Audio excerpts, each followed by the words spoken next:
I'm ready to give up and I hate everything. And then I get an idea for a short story and it's like, okay, let's try writing this, even though I've just decided that I really hate writing and writing is awful and I don't ever want to do this again. But I have a great story idea, so let's see what happens.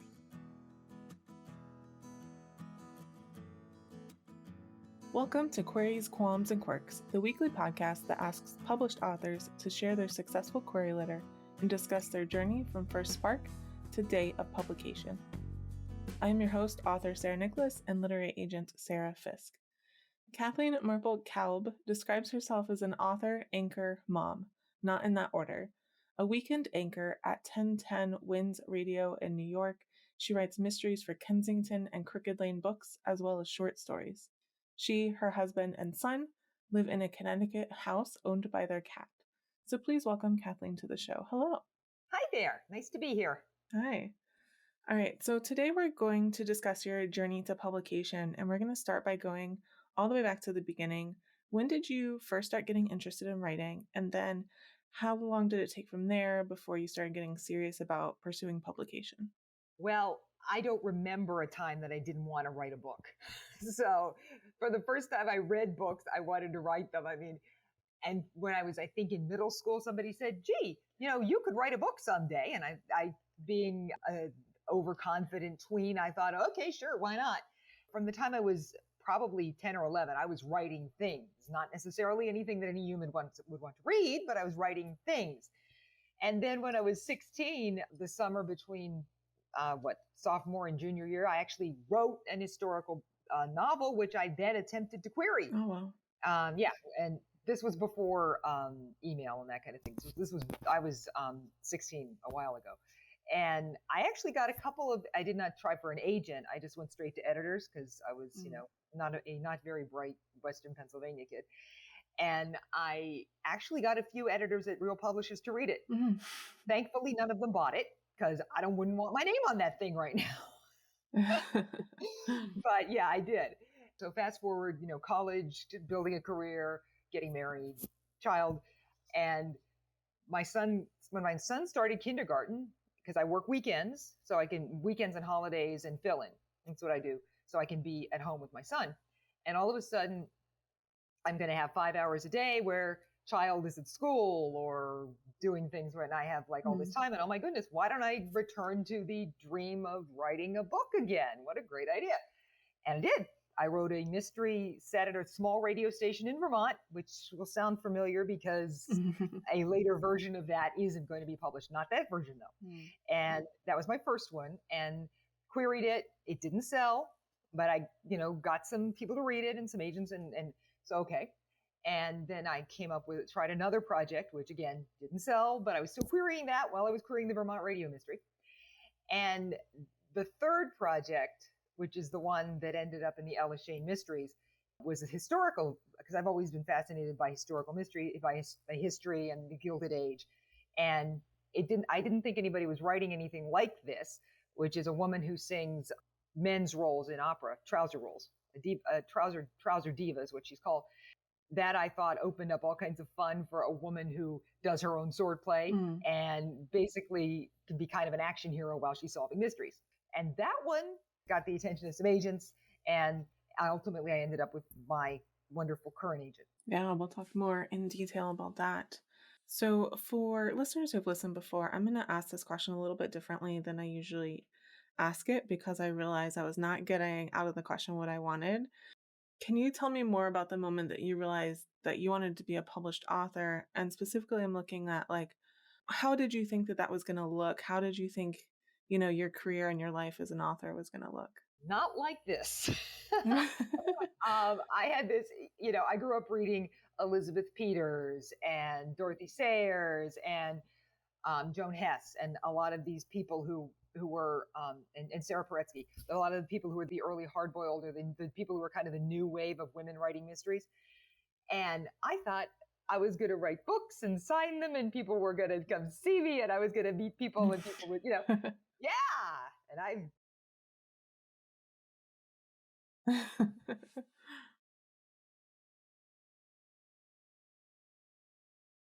Mm-hmm. So once you started the second time taking it seriously, you're going to query and everything, how did you learn more about the publishing industry, like how it works, how to query, all those different things? I'm sure you've heard this before. Janet Reed's Query Shark blog, Mhm. where she takes queries and rips them apart from the beginning and then reassembles them into a form that makes sense to her. Janet Reed has a daily blog, and not daily anymore. It used to be daily. And then the Query Shark blog, which is a separate thing where she goes through queries and explains what works and what doesn't from an agent's point of view, which, sorry, that's the only point of view that matters if you're querying an agent. That in itself was a huge education. And I just read everything I could get my hands on about what is a query that works and examples of ones that do and ones that don't. And just, started with her as kind of the jumping off point. And then literally I would just Google, successful queries or querying or, agents, what are agents looking for? Oh, manuscript wish list.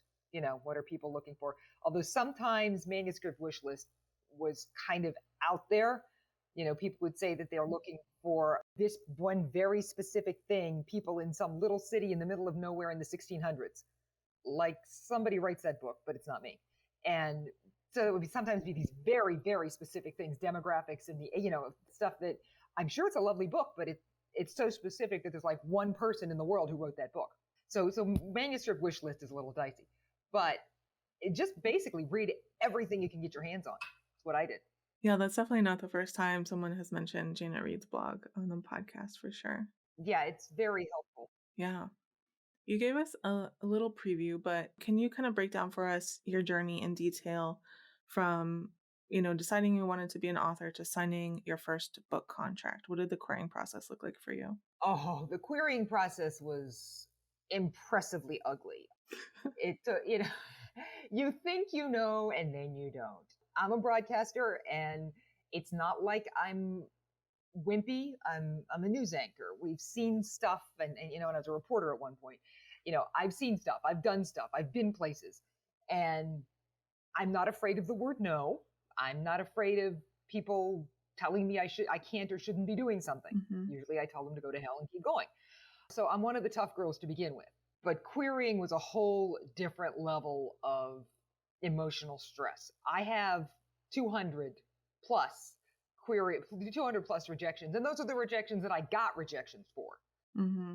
And most of them are just, form rejections, dear author. Nothing good ever followed the words dear author.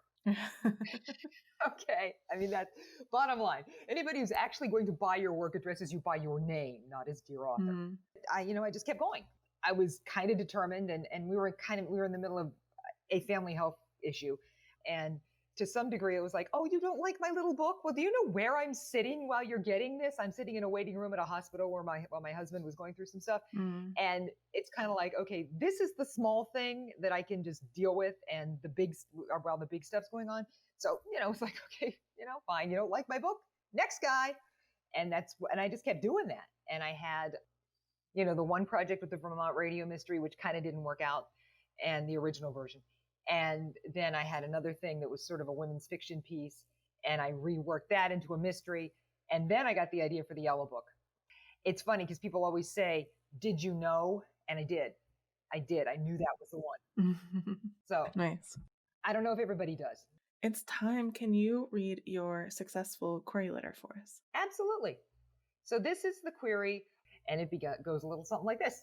Dear Ms. Agent, time for a break from 2018. Let swashbuckling diva Ella Shane take you back to Gilded Age New York for mystery, misadventure, and just a little romance. There's even a wicked dupe. Diva in trousers, mystery 75,000 words, finds Ella, a singer who specializes in male soprano roles, trying to find out why her last Juliet dropped dead on stage after the unfortunate lady's cousin, our Duke, comes looking for answers. Ella and a colorful cast of old New York characters pitch in to find the truth and maybe a murderer. Along the way, we'll meet everyone from Ella's manager, Cousin Tommy, confirmed bachelor, wink, and retired boxing champ, to her wisecracking parent Montezuma, to fellow diva Marie de l'Artoise, the former Maisie Mazeroski of Poughkeepsie. We'll also find out if an Irish-Jewish girl made good from the Lower East Side can look at a duke, or if she'd even want to. And about the swashbuckling, Ella defeats all comers, including His Grace, with her foil. It's a fun change for me, too, after a career in news. I trained as an historian first, BA, British History, Phi Beta Kappa, and still voraciously read social history. With more than a decade anchoring weekend mornings at 1010 Wins New York, I have a little built-in platform, and more importantly, the working journalist's comfort with deadlines, critiques, and revisions. Opening pages are pasted below. Thank you for your consideration. I look forward to hearing from you. Respectfully, me. It's funny, I definitely heard like your anchor voice when you Yeah, were reading that query. I can't help it. It comes on when I'm reading out loud. If Yeah. I'm, reading like copy from the book, I have to be careful if I'm doing like a reading because I'll slip into that and just, sound like I'm reading a story. It's fun. How has your experience been since signing your contract? Were there any surprises along the way? I'm sure you weren't expecting the pandemic, but Oh, yeah, my favorite story, the one I like to tell is this never happens for a debut author, but somebody had somebody dropped out at the last minute, and I had a signing on my debut publishing day planned for the Yale bookstore, which is 20 minutes away from my house. I was going to have a book signing on my first publication day on April 29th, 2020. And we all know how that turned out. On April 29th, 2020, I was in my living room wearing a pair of bright print leggings and drinking a glass of sherry by myself. But yeah, the weird thing about the pandemic is that we didn't really realize until that weekend in early March I experienced it because I was working in the city that weekend, and all of a sudden we had no sports. Mm-hmm. And that was the thing that just shocked me because I hang out with the sports guys, and all of a sudden the sports guys had nothing to do. and it was like, oh my God, this is serious. They canceled the game at Madison Square Garden. This is serious. Mm. I still didn't process it at that point. I thought, okay, this is a break. This is, because they were talking about, 2 weeks to flatten the curve. Weeks, yeah. And the Yale thing was, and the bookstore was still scheduled. And there was a panel discussion that was scheduled for another bookstore nearby. We all just kind of pretended like we're going to get through a couple weeks and everything's going to be fine and everything's going to be fine. And it wasn't.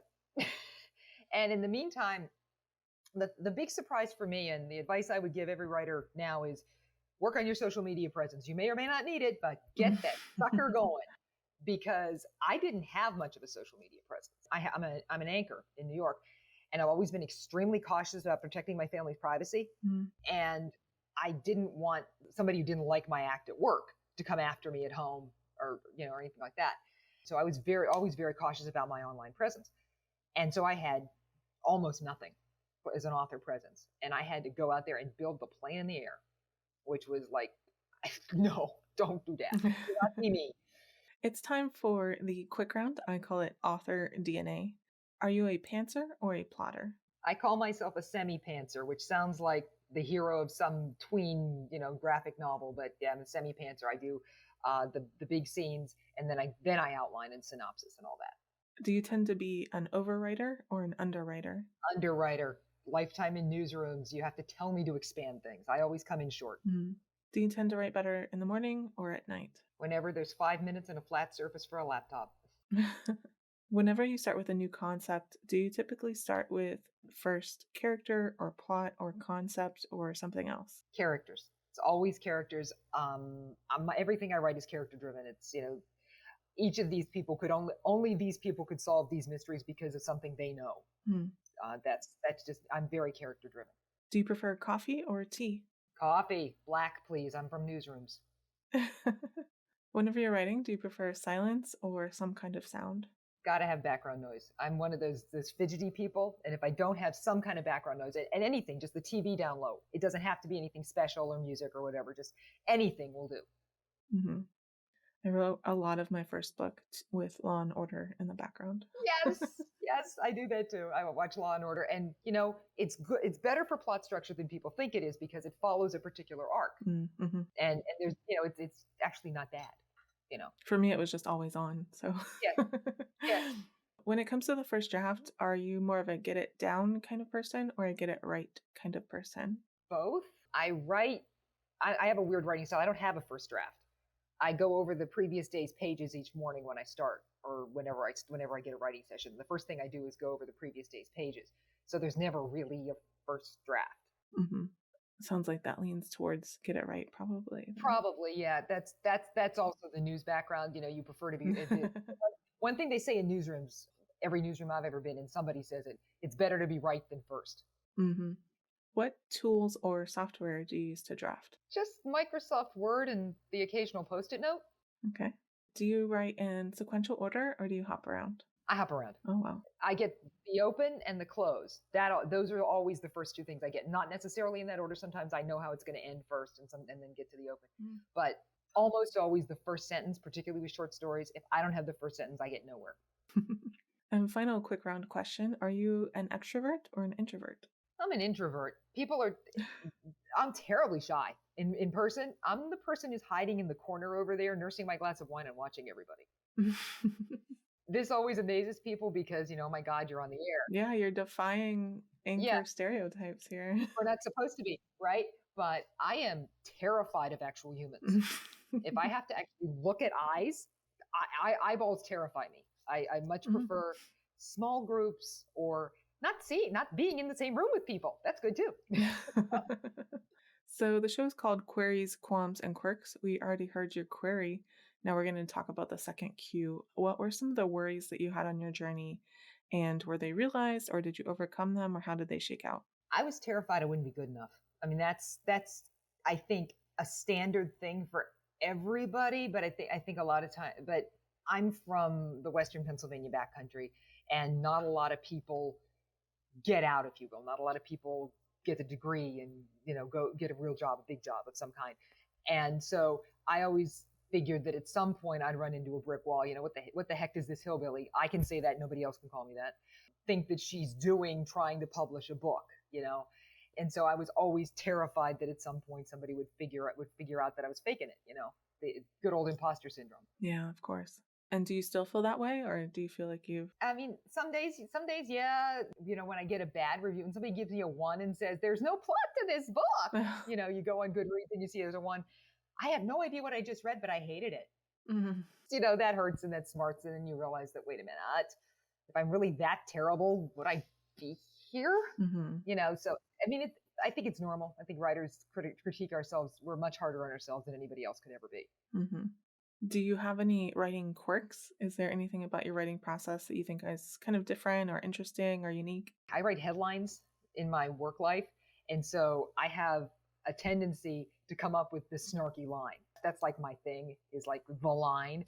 And like the first line of the Vermont mystery that is coming out in less than a month is, I shot the snowman, but I did not shoot the guy inside.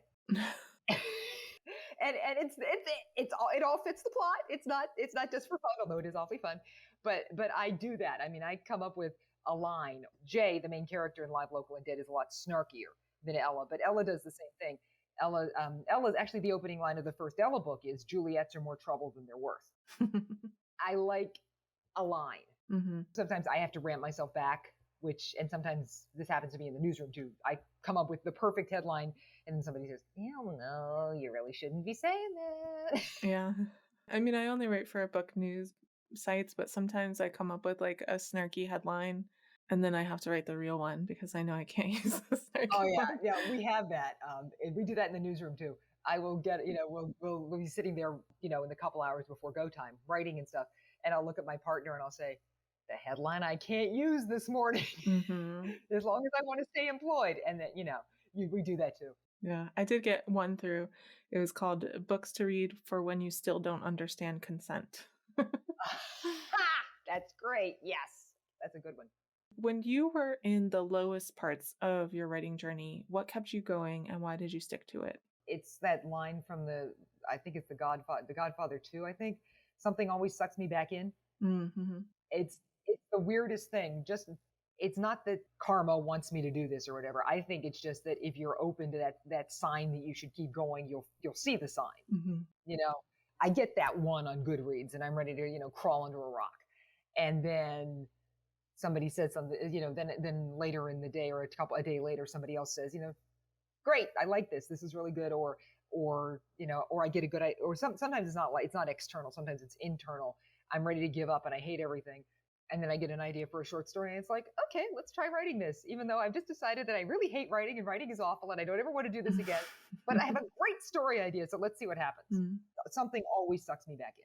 What are some of the biggest mistakes that you made along the way that you might like to share with writers so hopefully they avoid making the same ones? My big mistake is that I think I didn't really know the market when I started trying to sell the Vermont Mystery, the first version of the Vermont Mystery. It was very much more of a riff on a Janet Ivanovich thing, which I did not know at that point, but early Janet Ivanovich, early Stephanie Plum.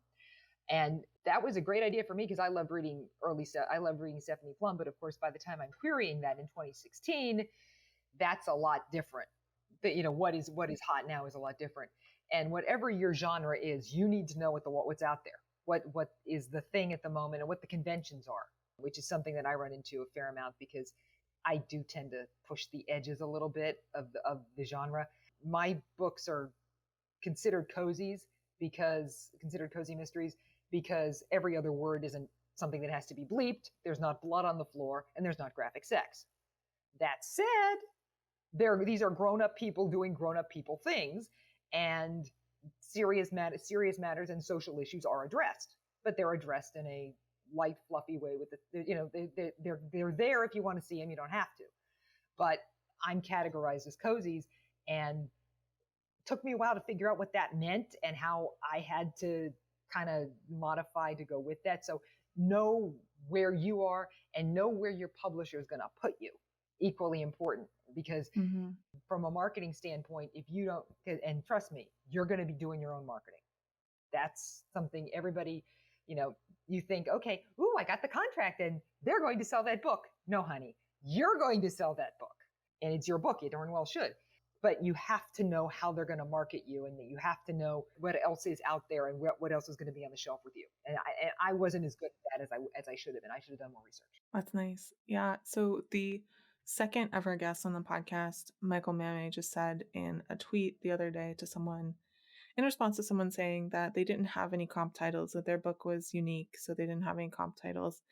He was saying a comp title helps you determine where you sit on your shelf. Yes. They're not going to make a shelf just for you. No. And I just thought that was a great way of putting it. It really is. And I think that's the start of something larger, which is the rules are the rules. You may be so wonderful that you don't need to obey the rules. You may be that one writer who is God's gift to writing and the rules do not apply to you. The odds are very good that you're not that person, though. And so it's better to know the rules and conventions going in and obey them. Can you share with listeners one of the most important lessons you learned on your journey to publication? Don't give up. I say jokingly that persistence is my superpower. It really is. This whole thing is predicated on the idea that writers just keep coming. You have to. But you also have to be good to yourself, and you also have to know when maybe you need to back off and take a little mental health time. And always remember, this is the other thing that I say, and I say it a lot, but I'm sorry, but I do. It's just a no. It's not a judgment on your life. It's not a judgment on who you are. They don't know who you are. They don't know you, the person, the pet parent, the mom. They don't know any of that. All they know is one piece of work in front of them that doesn't interest them today. If you can remember that it is profoundly not personal, even though it feels like you're being hit in the head with a shovel, it's not personal. I call this the acknowledgements portion of the podcast. This is not a business that most of us succeed in completely on our own. No. So who are some of the people or organizations who helped you along the way, and how? First, thanks always to my family. My son hates when I tell this story, but it is the one that I can't help it. One day, years ago, he was in first grade, so this is a long time. He's 11 now. I was crying because I'd gotten a rejection. It was ugly. It was one of those ones where, I just can't connect to the characters, whatever that even means. And we've all heard it. And I was crying. And my little first grader comes up to me and hands me a quarter and says, "I'll always buy your book." Oh. Right? And I cry. I cried even more. And the great part is that every first copy goes to him. I get, the box of author's copies arrives, I sign one, and he gets the first one. Always and forever. As long as there are books, he will get the first one. Does he still give you a quarter for each one? No.